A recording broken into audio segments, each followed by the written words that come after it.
Hi, I'm Andrew Rodriguez, and welcome to PsychoBible, babbling about psychology and theology.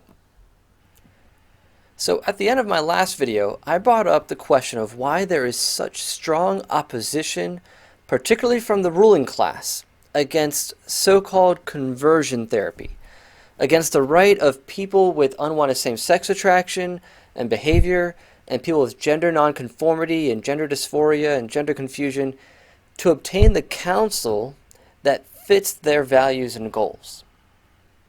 Hint, it's not because it's harmful or ineffective. The fight against therapy equality, the push for must-stay gay laws, is not driven by research. It's not because there's settled science, because there's an overwhelming amount of evidence that any attempt to use counseling to affect sexual orientation or gender identity is harmful and unhelpful. It's not settled because there's barely enough research published to satisfactorily, at least to an objective judge, prove either side of the controversy. What we have are a lot of anecdotes, case studies, and retrospective self-report studies that offer evidence for both narratives. These have merit, but to scientifically prove something, we need experiments, which require measuring the dependent variables, sexual attraction, feelings, behavior, identity, and well-being, to really test to see how harmful it is or beneficial it is, prior to and after implementing a standardized intervention, which is the independent variable. That's an experiment. And that's, in the scientific world, that's what is needed in order to really prove something. And of course, it needs to be on a significant sample size so that we can know whether or not we can generalize the information. And there is no research of that level of rigor that has been published to date. All of that takes funding, especially if you want definitive answers. But it's funny, with all the massive funds the LGBT anti-therapy lobby has, they're completely unwilling to sponsor and publish such studies.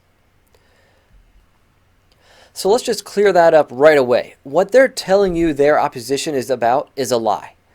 There may be a lot of people who believe the narrative whole hog and then become activists, just like how BLM, Black Lives Matter, is based off a false narrative that police kill black suspects disproportionately to the population.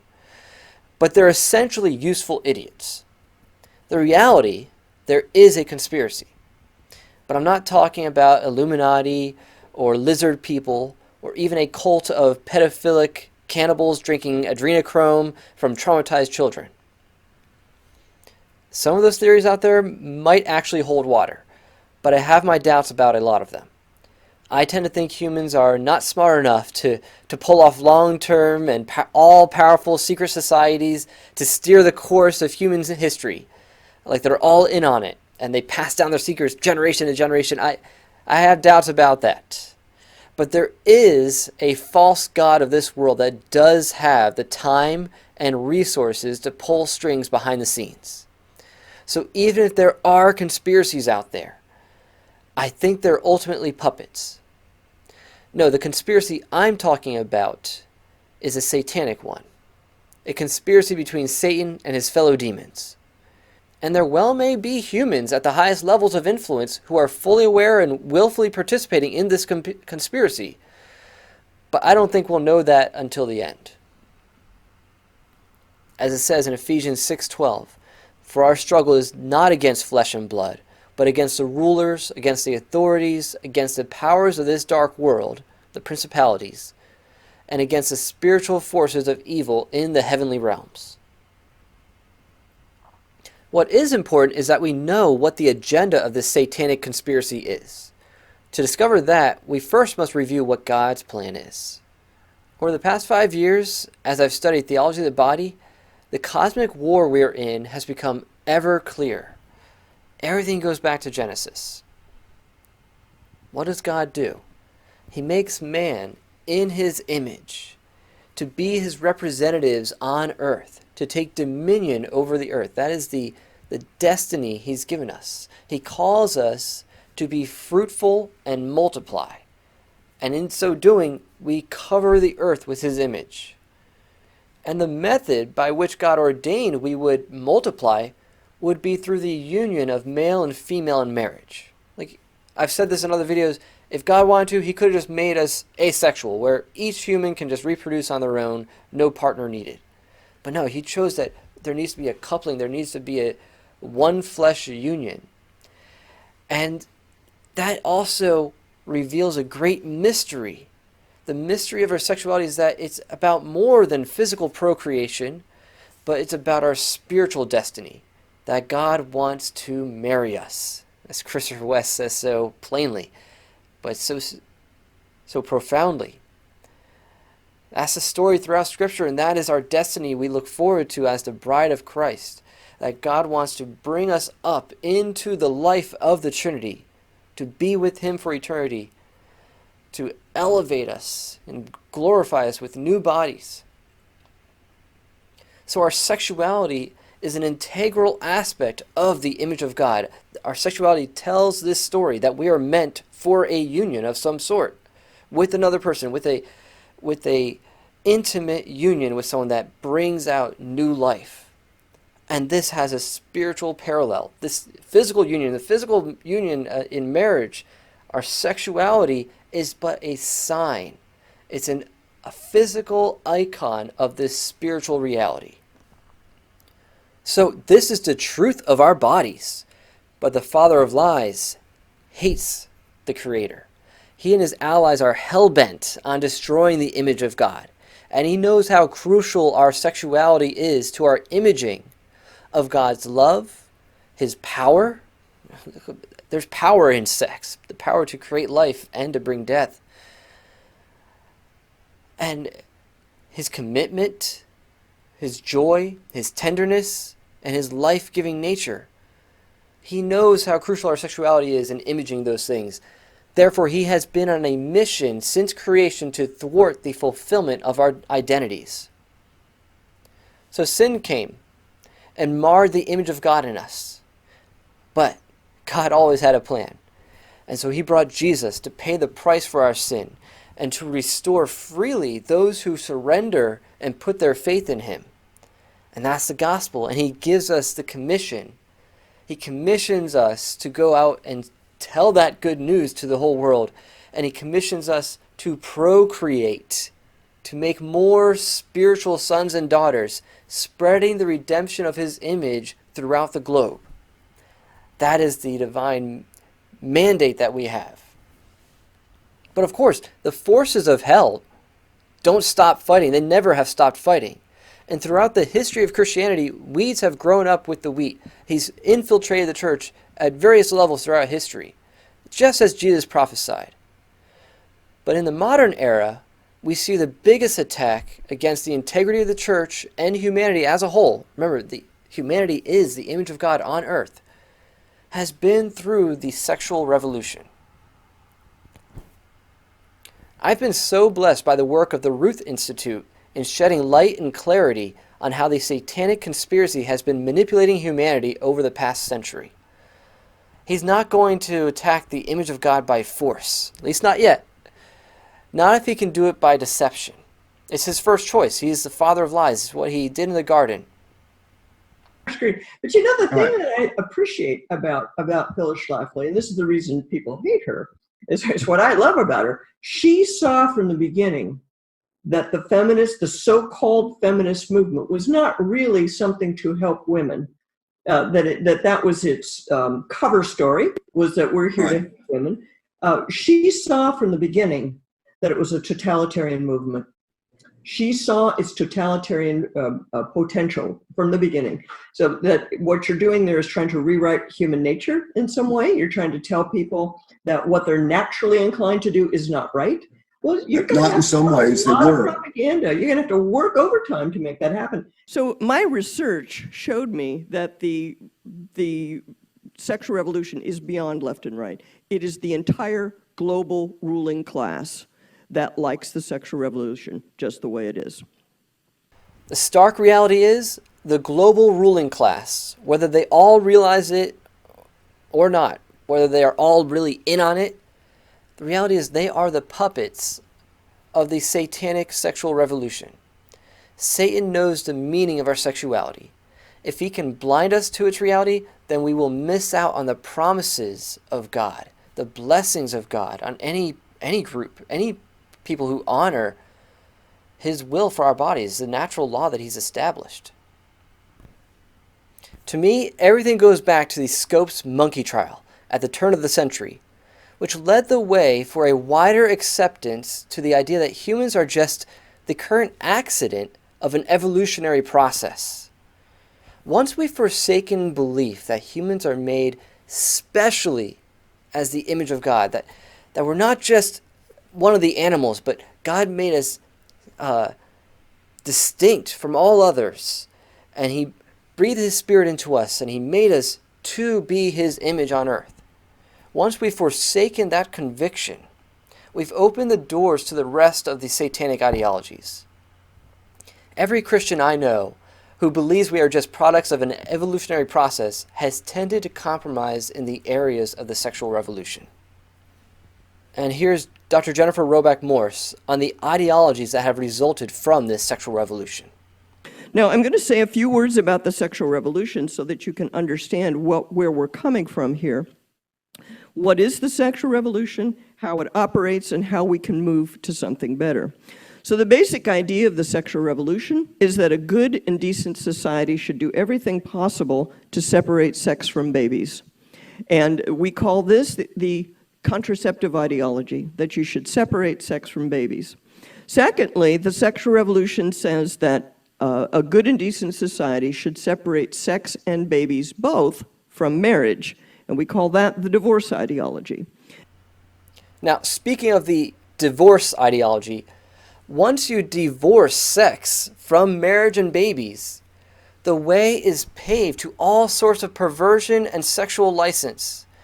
Pornography, promiscuity, prostitution, fornication, adultery, polyamory. It's just what's next. It's just a matter of time before incest, bestiality are going to be normalized. Everything the world is pushing now is to normalize more and more of what we used to understand as sexual deviance. But what does Jesus say when he's questioned on divorce? He brings it back to the beginning. What is God's original design and intent for our sexuality? And he says this, "Therefore, let man not separate what God has put together." We tend to think of that as if God is the divine matchmaker and he chooses one partner and the other, and they think, you're soulmates, you're meant to be together. But it's not so much about the two individuals that God is putting together, although if they are married, then, and God is presiding over that marriage, which he is, then no, he's not in favor of divorce. But the real thing that he's pointing to is the very institution of marriage, the very understanding of our sexuality, that was put together by God. He's the originator. He's the creator of our sexuality. And what God has put together, let no man separate. Let no man divorce. And what are you seeing in the sexual revolution? All these ideologies are a increasing divorce from God's design and intent for our sexuality. Let's keep going. And then finally, the sexual revolution says that we should wipe out all differences between men and women. The differences of the body are not significant, and so we should wipe out all the differences between men and women, except the ones people specifically want to bear, in fact, if they want to change who they are. And that we call the gender ideology. Now, I would also interject that the gender ideology creates the space for the queer ideology. See, if the sexual difference has no real meaning, then who you unite with sexually can be based simply on attraction. And then, if what matters is whatever you choose to make matter, then your attraction can become absolutely critical to your identity. And so we have a plethora of identities now. The LGBTQ plus just increases more and more as everyone wants to be special in some way and feel like there's something unique about them based on their sexuality.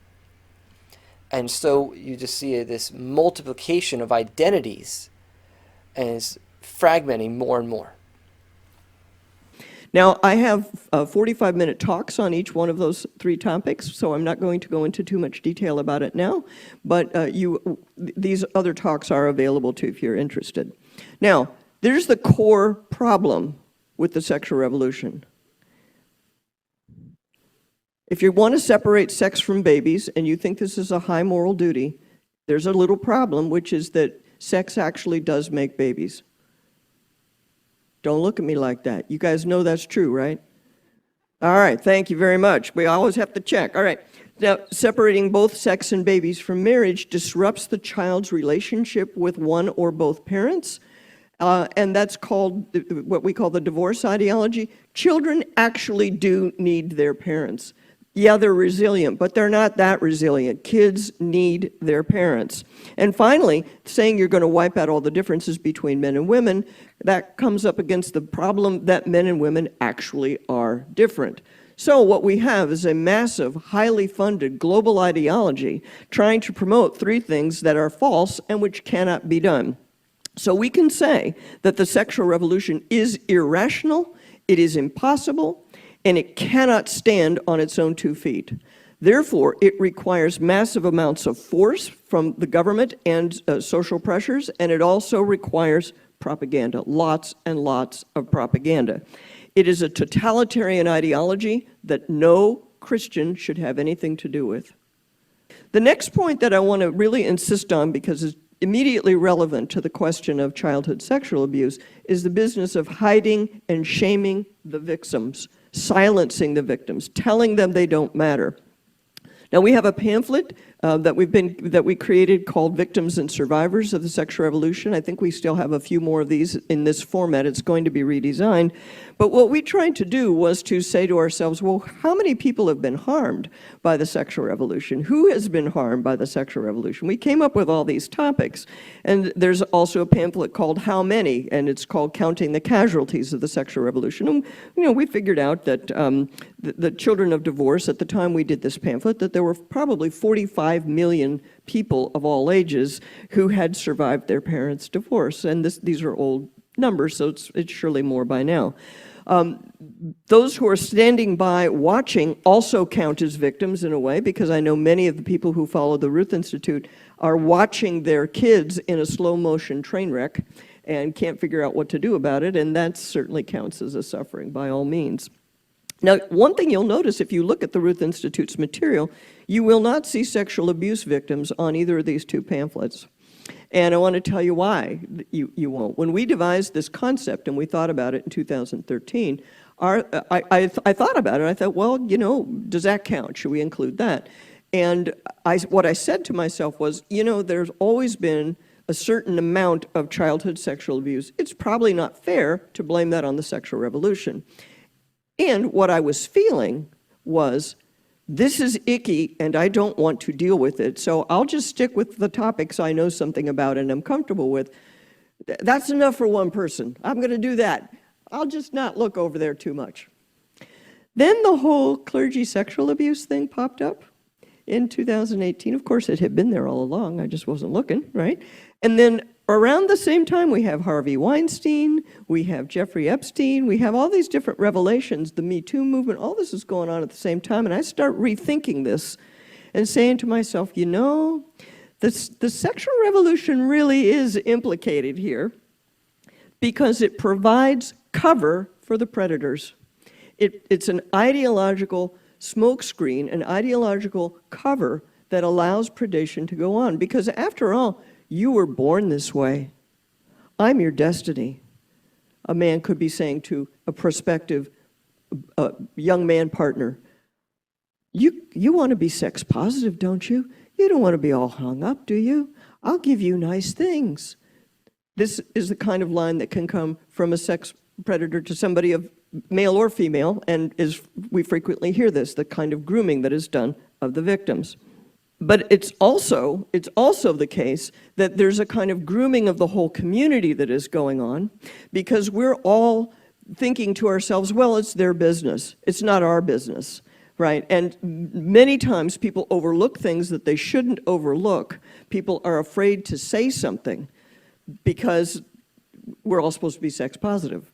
Okay? And in the background, remember the United Nations promoting this idea that the rights of the child include the rights to have sex with whoever they want to. Okay? So there's a kind of culture-wide grooming that is going on to make it seem like it's okay, that breaks down the resistance of the victims, it disarms the victims, and it enables and emboldens the predators. That's how the sexual revolution is implicated in its childhood sexual abuse, and that's why the Ruth Institute is talking about it and why we think it needs to be talked about. And it's absolutely tragic. If Satan can rob us of the understanding of our bodies, then he can rob us of our inheritance, to have dominion over the earth. And so here's where the sexual revolution plays into the environmentalism cult, worship of creation. And if we're not allowed to have dominion over the earth, then what does that make humans? To these ideologues, we're like a cancer. We're colonizers on the earth. What is Satan's plan here? To control the population. So we see what drives the sexual revolution is population control. Satan wants to secure his grip as the ruler of this world.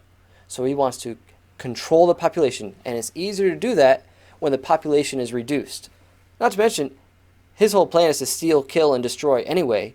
He hates the image of God enough that he'll kill us, but he doesn't want to just kill us and annihilate us. He also wants to control us. But he'll do both. He has no problem with that. So why not eliminate whole swaths of the human population and sterilize them and get them engaging in contraceptive sex, whether it's through birth control or through homosexual behavior or through abortion. He'll do it. Because either way, any of those methods are thwarting God's design and intent, his beautiful design and intent for our sexuality, to be a union of two souls and two bodies that are open to life. And that reflects who God is as an eternal community of persons that create life out of just love and generosity. So he will do anything he can to thwart that. It seems to me, in my research on this subject, that a lot of the sexual revolution has been top down. It has been created by elites and pushed down. And one of the, when I wrote my book, The Sexual State, one of the books I consulted was your book, in which you can see all my little notes and everything that I have, all my notes and highlights and everything in there. Okay. And this is a very, I'm going to tell my readers, if you are a serious pro-life person, this is a good book for you to have, but it's very measured. Dr. Don doesn't pound the table or tell you what, he doesn't tell you what to think. But by the time he's done laying out the evidence, you're going to be, yeah. And so the title of the book is Intended Consequences, Birth Control, Abortion, and the Federal Government in Modern America. And one of the things that comes out of this book is that population control was in the background of all of this so-called family planning. This was like, again, a veneer, the window dressing that was pasted on it. But behind the scenes was, too many of these poor people. We're going to deal with poverty by having fewer poor people, letting them out have babies. So tell people a little bit about the themes in this book, Don, because this is really interesting and powerful stuff here. It's extremely dense book because I wanted it to be a definitive history and how the federal government became involved in family planning and abortion, birth control and abortion. And it's extremely well-researched book. And one of the sources I used, and I was the first person to gain access to these papers at the Rockefeller Archive, was an organization headed by John D. Rockefeller III, the grandson of the oil baron, and he formed a population council. And right after the war, very prominent people were involved. And they thought that the way to avoid war is to have smaller populations. That way there wouldn't be a struggle for scarce resources. That was their conclusion. Then they, and it was very powerful elites from major centers of power, from foundations to think tanks to government officials to military generals, the people that form opinion and make policy. They initially focused on the United Nations and international global efforts to set up birth control centers, and they targeted Tokyo to reduce Japan in particular, Asia, and so forth.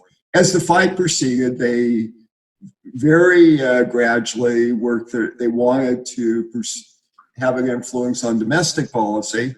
And in 1971, John D. Rockefeller III was appointed by the Nixon administration to look at population in the United States. And they came out, and the commission report, came to two conclusions. One, that we should have abortion, and then also immigration restriction. They thought this was the way of lowering welfare costs. Nixon, who was already looking ahead for re-election, decided to and looking to gain the Catholic vote, rejected the commission's report. So and here's the decisive turn point. So John D. Rockefeller and those around him decided that they needed to persuade Americans to accept abortion. And the way of doing this, they concluded, was to liberalize American sexual mores and values. So they called together meetings with all of the major magazine owners, news columnists together, and they began to promote an agenda that would impart tolerance to Americans on the homosexuality issue. So they funded, for example, they funded Catholics for Choice. They funded Sexus, which is a sex education program. They funded programs in schools on sex education. And they produced films that appeared on PBS, showed that all homosexuals, men and women, came from different walks of life. What they were aiming at was not that is the Rockefeller and the elites, was not trying to reduce population by having everybody become a homosexual. What they were doing was to try to transform American values, sexual values, in order to have Americans accept abortion. That is, I mean, that is quite, think about that. How devious. That is, that is extremely clever how they went about doing that. And the ultimate, it came from the elites, right? Yeah, and the ultimate reason, that, just to trace out the argument altogether, the reason they wanted people to accept abortion is because they wanted to have abortion as a tool in their population control toolkit, whether at home or abroad. Right. Is that right? Yes. Many Republicans at the time were for population control. There were many Republicans involved in Planned Parenthood.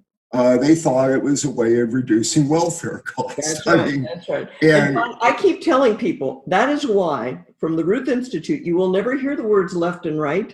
You will never hear Republican and Democrat. You will hear sexual revolutionaries and everybody else, because the left and the right, at least at the top, at the upper echelons, they're agreed on this stuff. They agreed on population control. They're really truly okay with abortion.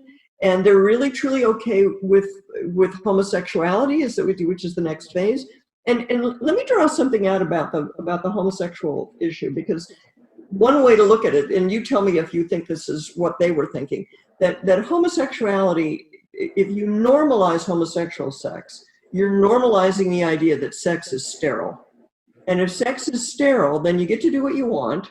And if you get to do what you want, you need abortion as a backup plan in case it isn't sterile and you have a baby you can't deal with. Is that is that really the chain, the causal chain there? Well, I think there was. I think that's part of it, no doubt. I think there was also part of the agenda was to attack the traditional family and religious values around the family. So that's why they were promoting liberalization in the Catholic Church. At the same time, they're funding UN efforts and promoting UN efforts that are quite severe. So once you get this big picture, you see how the sexual revolution is a totalitarian ideology. It's like the dragon beast in the Bible. Multiple heads, but the same dragon. It's totalitarian because the satanic agenda is to include everything. What do you hear from all the politically correct people, the social justice warriors? Diversity, inclusion, equity. That's the end time system of the beast, the 666. And here's Jonathan Pageau, the symbologist, speaking on the meaning of 666. And this hopefully will enlighten you even further to what the agenda is currently in our culture. Now, the one thing that makes it difficult for people to understand 666 is that they tend to see it as like this dark, ominous thing, and you see it like in heavy metal aesthetics, this kind of dark image, subversive, all this stuff. But that, if you see it that way, you're going to miss out on what 666 is, because 6 is the symbolism of 6 has more to do with a kind of, let's say, fullness of creation. It has to do with the fullness of the 6 days. And so the full cycle is 7 days. That is, the complete cycle is 7 days. But that completeness includes rest, includes the part that can't be calculated, includes the part that doesn't work, includes the margin, the buffer, all of this stuff that I'm telling you, I've been talking to you about. Now, the 6 is the days of work. And so they are related to man and to the notion of the days of work.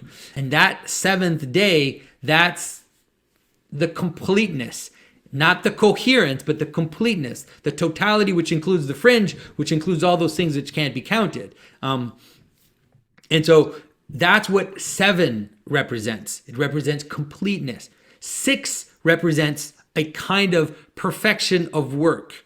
And so that is why the symbolism of 6 and the symbolism of 666 is not a dark symbolism. It's actually a symbolism of light, and there are reasons why, for example, the devil is represented as an angel of light, is because it is the pride of light. It is the pride of work. It is the pride of accomplishment, which gives you something like the statue of Nebuchadnezzar, which is to think that man is everything, to think that reason, that that our capacity to accomplish is all. It's kind of like the Tower of Babel. That is what the 6 refers to in its negative connotation. Of course, 6 is not negative, nor is 666, but the negative aspect of something like 666 would really be a kind of perfect system, you can imagine. A system which the people think is completely worked out and has everything in it, despite that it's actually lacking the rest part. It only has the work part in it. And so you can understand why it has to do with control. And in the scripture, it has to do with control of trade. And so you have this notion that it's about calculating. It's about accounting for. And so you have this idea that if you don't have the sign of the beast on your hand or on your forehead, then you cannot participate in the counting. You can't participate in the world of exchange, And so it ends up being, in its negative aspect, an image of control. And so the problem that happens is when you try to account for everything, that's when you get this insane system which creates a weird tyranny of the exception, trying to account for the exception. You know, when we see the explosion of all the marginal identities, the kind of the explosion of the recognition of all these marginal identities, what we're seeing is the process of something like this notion of 666. And so it's interesting because there are a lot of these things kind of swirling around today, which can help us understand the problem of 666. I know many of you have probably seen the speech that Tim Cook gave to the ADL, the CEO of Apple. If you have not seen it, it is very much worth your time to watch it, because what he himself wants to portray himself as embodying these marginal identities.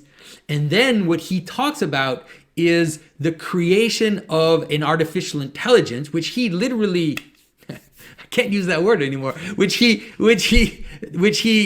describes as the God out of the machine, and that we have to create this God out of a machine, and this God out of the machine will solve our problem, the problem of hate speech, the problem of hate in general, the problem of excluding these marginal identities. And so he wants to account for everything, and he believes that he can create an image of man, and that he somehow believes that he will be able to breathe life into it so that it becomes this consciousness, and that this consciousness will then be put up above us as an authority and will decide for us, who is excluded and who is included, and in the desire to actually include all the margin. And so in order to include all the things that should not be accounted for, that should exist on the fringes in terms of this kind of potentiality and in terms of these exceptions and all of this,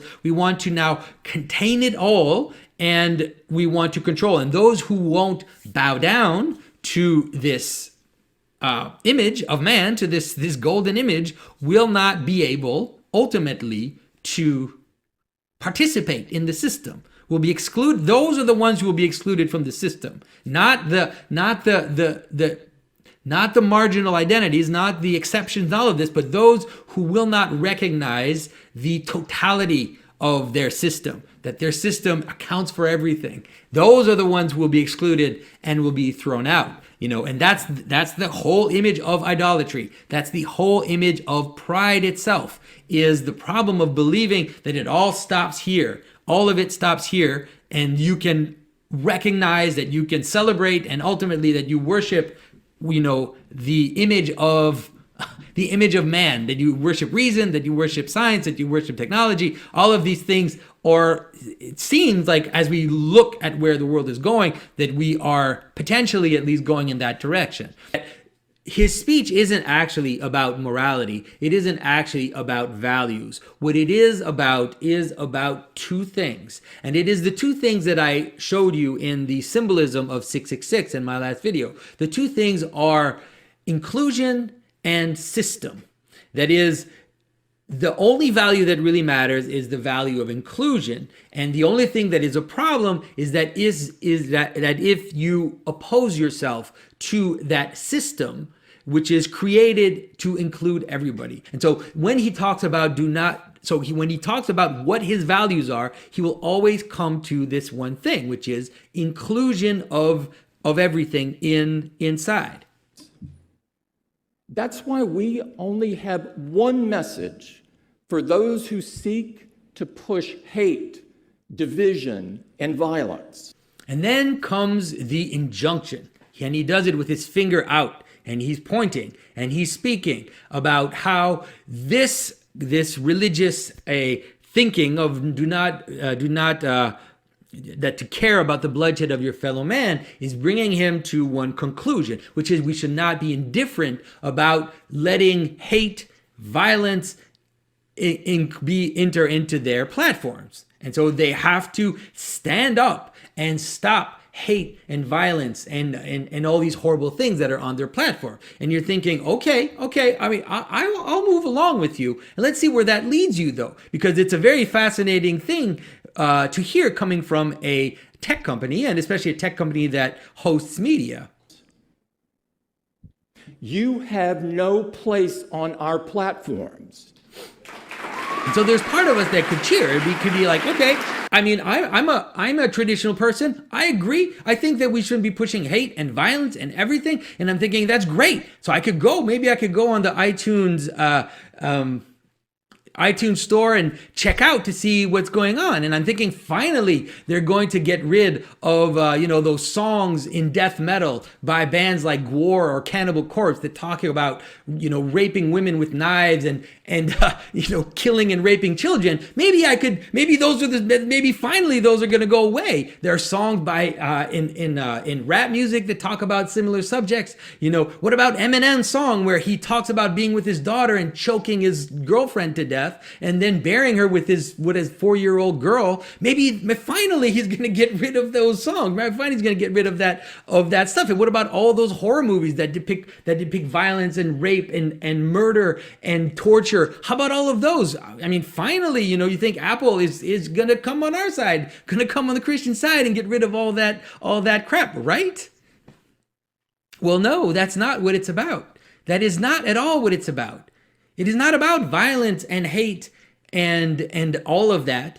It is about one thing and one thing only. It's about exclusion. We have always prohibited music with a message of white supremacy.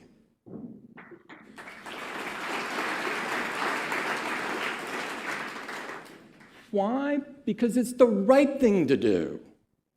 And as we showed this year, we won't give a platform to violent conspiracy theorists on the App Store.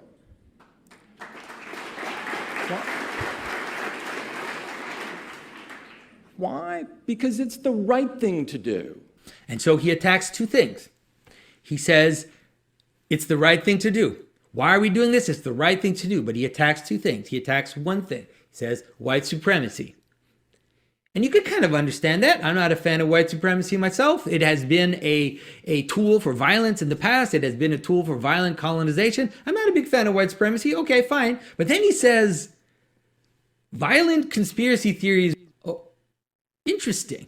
That's very fascinating. Those are the two things that he mentions. He mentions one, white supremacy, which is the desire to exclude or to marginalize all those that aren't part of your identity. And the second is conspiracy theories that question the government. And so I told you it's about two things. It's about exclusion and questioning the system. And so he will leave on his platform, he will leave Cannibal Corpse, but he will get rid of Alex Jones. Because obviously the things, questioning the narrative and questioning how the government does things is extremely dangerous, but talking about necrophilia and horrible things that I can't even mention, that is totally fine. That is not a problem. My friends, if we can't be clear on moral questions like these, then we've got big problems. At Apple, we are not afraid to say that our values drive our curation decisions. And so he tells you what it's about. And it's interesting because he really does have this moralistic tone. He's like an inquisitor. He's standing there and he's telling you, this is the truth. And so we will impose it. If it wasn't the truth, we wouldn't impose it. That's always how an inquisitor acts, right? He says, if it was a lie, I wouldn't impose it on you. But because it is the truth and it is clear that it is the truth, then why wouldn't I impose it on you? Of course I will impose it on you. And he says it's the right thing to do. And there again is that finger pointing at you, obviously, because he's not the problem. It's you who are the problem. And our platform is going to solve that problem. And so what world does he want to build?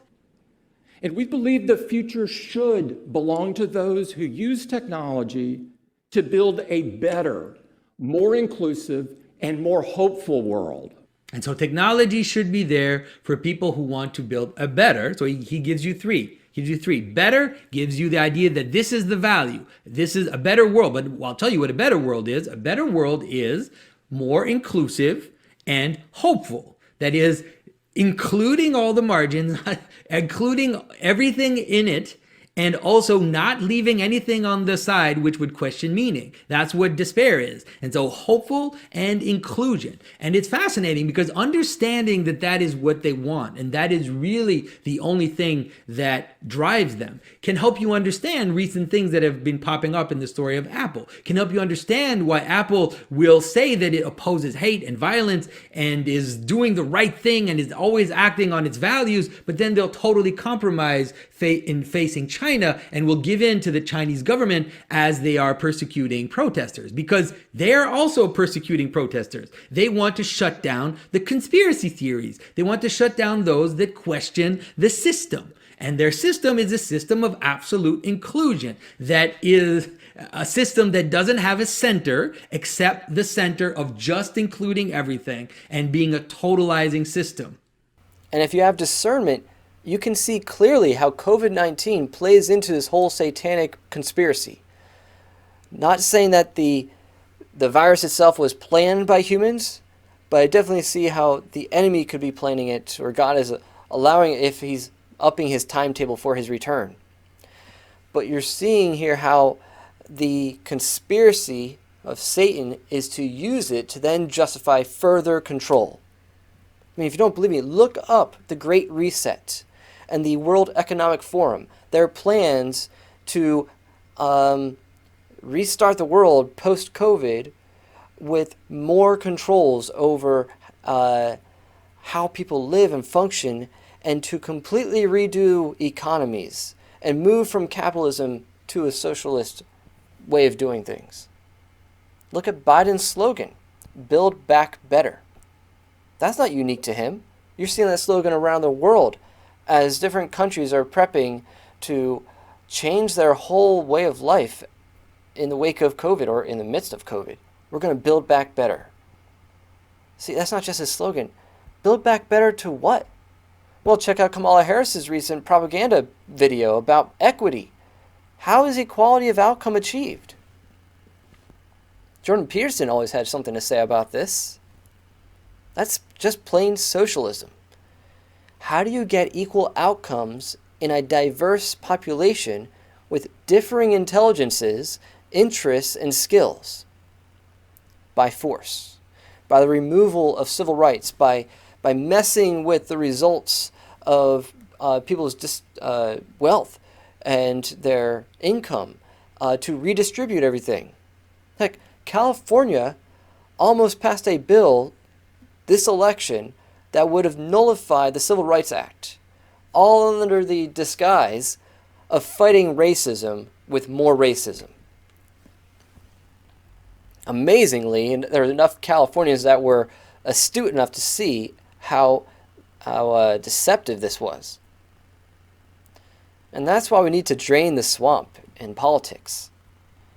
But first, we have to start with the house of God. See, when we see the church compromising on sexuality, abandoning biblical wisdom and historic teaching on the meaning of our bodies, you know that the church is making way to include foreign gods. We are committing spiritual adultery. But Jesus is returning for a spotless bride. It's no wonder that over the past few years, as we're talking about draining the swamp in Washington, we're also seeing a draining of the swamp in the church.